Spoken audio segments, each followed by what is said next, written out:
Hinawi ng Malacanang ang alarma sa publiko sa isa sa gawang earthquake drill sa Metro Manila sa ilalim ng Planong Disaster Reduction and Preparedness ng MMDA. Sa harap ito ng pangambang paggalaw ng East at West Valley Fault Line. Sinabi ni Coloma na walang intensyon ng pamahalaan na lumikha ng ligalig sa publiko dahil mahalagaan niyang maging handa ang lahat sa tinatawag na Big One. Plano ng MMDA na magpatupad sa Metro Manila ng shutdown para tiyakin ang kahandaan ng Metro Manila kung maganap ang malakas na lindol. Pangunahin anyang layunin ng pamahalaan ay ipagbigay alam sa mga mamamayan ang lahat ng kailangan nilang malaman hinggil sa panganib ng malakas na lindol. Sinabi ni Coloma na naranasan na ang lindol sa iba't ibang bahagi ng bansa at alam ng lahat na malaking pinsala ang maaaring idulot ng 7.2 magnitude na lindol na ibinabala ng PHIVOLCS. Iginiit pa ng kalihim na kung hindi ganap ang paghahanda ay posibleng marami ang maapektuhan ng inaasahang Big One sa Metro Manila. Ayon kay Coloma, nakatutok din sa paghahanda ang Local Disaster Risk and Reduction or Risk and Management Council sa Kalakhang, Maynila. Magpupulong ang PHIVOLCS at ang Metro Manila Development Authority o MMDA kaugnay ng planong Metro Manila shutdown. Itong sinabi ni PHIVOLCS Director Renato Silidum sa panayam ng Agila Balita. Sinabi ni Silidum na may mga tao nang nagtatrabaho para sa nasabing pulong kung saan paplansyahin ang mga gagawin sa planong Metro-wide shutdown. Ito po ay plano, hindi pa naman kami nakapag-usap na mabuti. Ito po ay panukala ng MMDA. And definitely, pag nangyari po yan, may involve tayo. And at iba-ibang ahensya kasi security issue yan. Ano po siyang private sector ka lang kausapin din. Sinabi pa ni Silidum na bago isagawa ang Metro-wide shutdown, dapat magkaroon rin ng pagsasanay sa barangay at family levels. Ayon sa opisyal, kung hindi ito gagawin, hindi lahat makakalahok dahil sa hindi nila alam ang kanilang gagawin. Ang isa naman dito, lahat naman dapat ng LGU ay meron ng ganong paghahanda. At kailangan lang i-practice yun.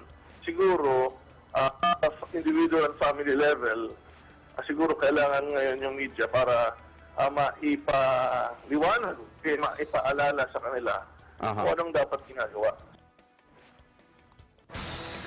Nagbabala naman ang Office of Civil Defense o OCD sa mga taong ginagamit sa kanilang negosyo ang ginawang Valley Fault System Atlas Maps. Kasunod ito ng natanggap na sumbong ng OCD na may nagsasamantala sa sitwasyon at nagbebenta sa publiko ng ipinalabas na Valley Fault System Maps. Iginiit ni NDRRMC Executive Director Alexander Pama na hindi for sale o ibinebenta ang mapang ito. Sa katunayan ay maaari pa ngang makuha ng libre online sa iba't ibang websites. Sinabi ni Pama na nakakalungkot lamang na ang ganitong mga serbisyo publiko ng gobyerno ay sinasamantala ng ibang tao na lalong nagpapabigat sa trabaho ng pamahalaan. Dahil dito ay pinaalalahanan ng OCD ang publiko na huwag magpaloko at hindi nila dapat bayaran sakaling may mag-alok sa kanila ng nasabing Valley Fault System Atlas Maps.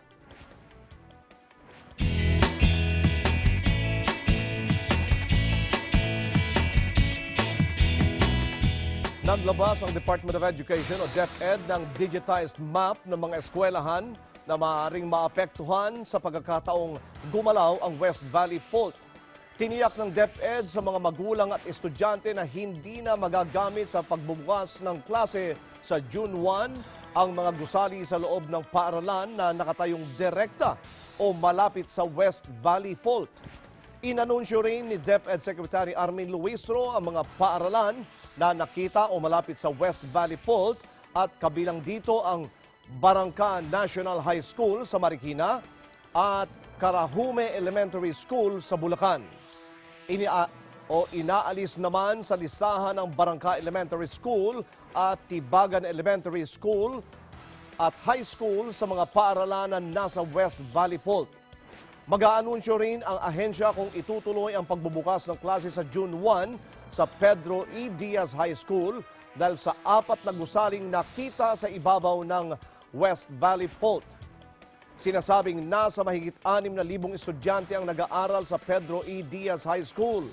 Katuwang ng DepEd ang PHIVOLCS sa pagpapaalala sa mga paaralan na magsuri at maging handa sa banta ng lindol.